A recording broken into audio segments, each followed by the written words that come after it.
పరిశుద్ధ నామానికి మహిమ కలుగును గాక. దేవుని వాక్యం వినిచిన ప్రియమైన సహోదరి సహోదరులకు దేవుని నామమున శుభాభివందనములు తెలియచేస్తున్నాను.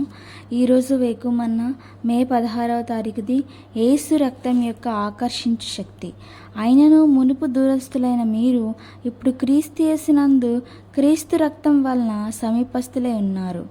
ఒక విధముగా ఈ లోకమునందు క్రీస్తు రక్తమునకు అత్యధిక అయస్కాంతపు శక్తి గలదని చెప్పవచ్చును. ఒక అయస్కాంతము ఒక ఇనుప ముక్కను తన వైపుకు ఆకర్షించుకునే రీతిగానే యేసు ప్రభు యొక్క రక్తము ఒక పాపిని యేసు వైపునకు ఆకర్షించును. ఒక అయస్కాంతము ఇనుప ముక్కను తన వైపునకు ఆకర్షించుకొనగలదు కానీ ఇనుప ముక్కను అయస్కాంతముగా రూపాంతరపరచజాలదు. అయితే క్రీస్తు రక్తము ఒక పాపిని క్రీస్తు వైపునకు ఆకర్షించడం మాత్రమే కాదు కానీ ఒక పాపిని పరిశుద్ధునిగా కూడా రూపాంతరించగలదు. నీవు నిజముగా నీ పాపములన్నిటి నిమిత్తమై పశ్చాత్తాపపడి క్రీస్తు రక్తం చేత కడగబడినప్పుడు నిన్ను ప్రభువుకు మిక్కిలి సమీపంగా తెచ్చుటకు ఆ రక్తమునకు శక్తి గలదు. క్రీస్తు రక్తం వలన సమీపస్తులై ఉన్నారు. దేవుని సన్నిధిలో నివసించుట అనగా దేవుడు అన్ని వైపుల నిన్ను ఆవరించినట్లుగా సృష్టించి ఉన్నట అయినది.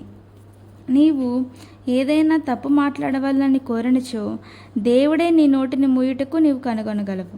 నీవు చెయ్యి చాపి నీ దేవుని ముట్టుకొనున్నంతగా ఆయన నీకంత సమీపంగా ఉన్నట్లు నీవు అనుభూతి పొందుదువు. ఆయన మిక్కిలి వాస్తవముగా అతి సమీపముగాను ఉందురు. బయలుపరచబడిన దేవుని సన్నిధానము లేక వెనువంట నుండి దేవుని సన్నిధానము గురించి 139వ కీర్తన ఎంతో మనోహరముగా చెప్పుచున్నది. యెహోవా మాట నా నాలుకకు రాకమునిపే అది నీకు పూర్తిగా తెలిసిన్నది. వెనుకను ముందును నీవు నన్ను ఆవరించి ఉన్నావు. నీ చెయ్యి నా మీద ఉంచి ఉన్నావు.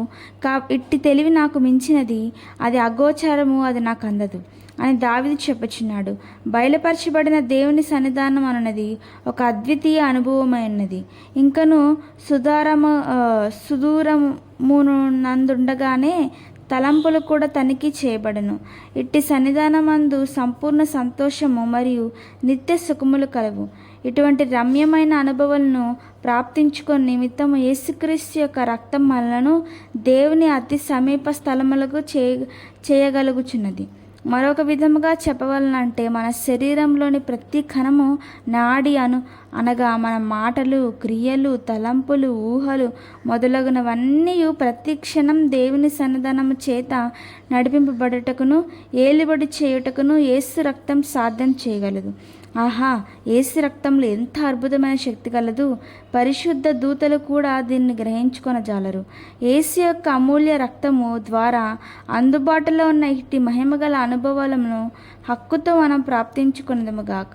దాని యొక్క శక్తి ఎన్నటికీ తప్పిపోదు. దాని శక్తి ఎన్నటికీ వ్యర్థం కాదు.